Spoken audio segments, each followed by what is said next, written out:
mysteriously moved again, came to the tomb.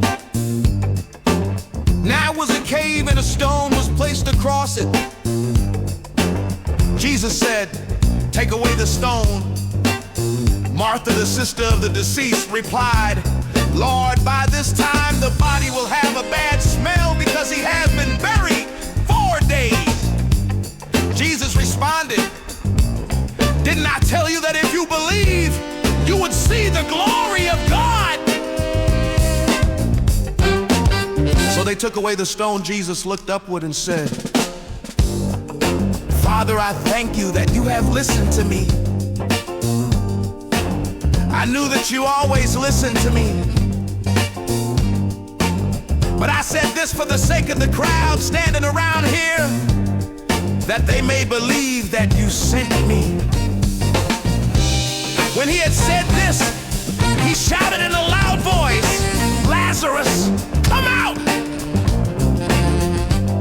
The one who had died came out, his feet and hands tied up with strips of cloth and a cloth wrapped around his face.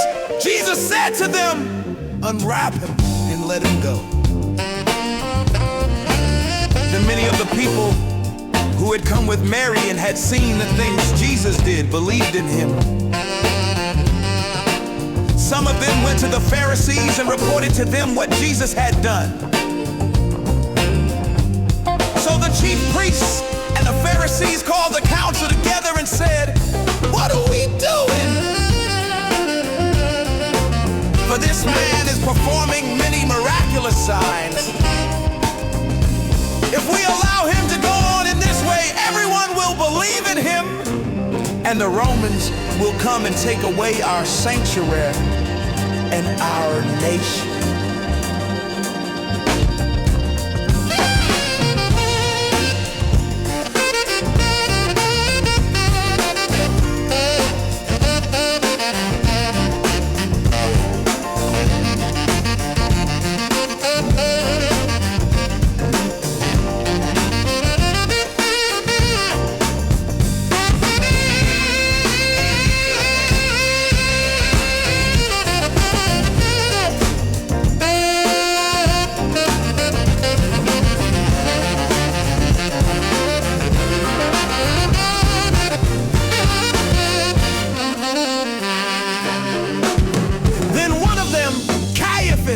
Who was high priest that year, said, "You know nothing at all.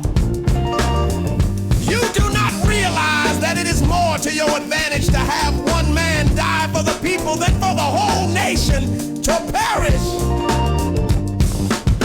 Now he did not say this on his own, but because he was high priest that year, he prophesied that Jesus was going to die for the Jewish nation. And not for the Jewish nation only, but to gather together into one the children of God who are scattered. So from that day they planned together to kill him.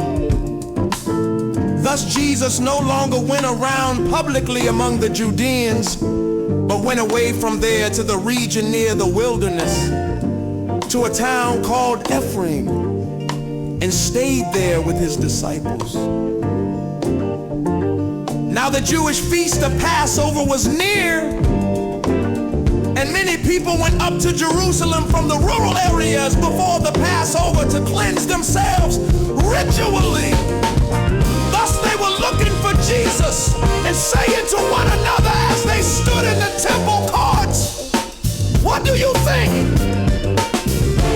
That he won't come to the feast?"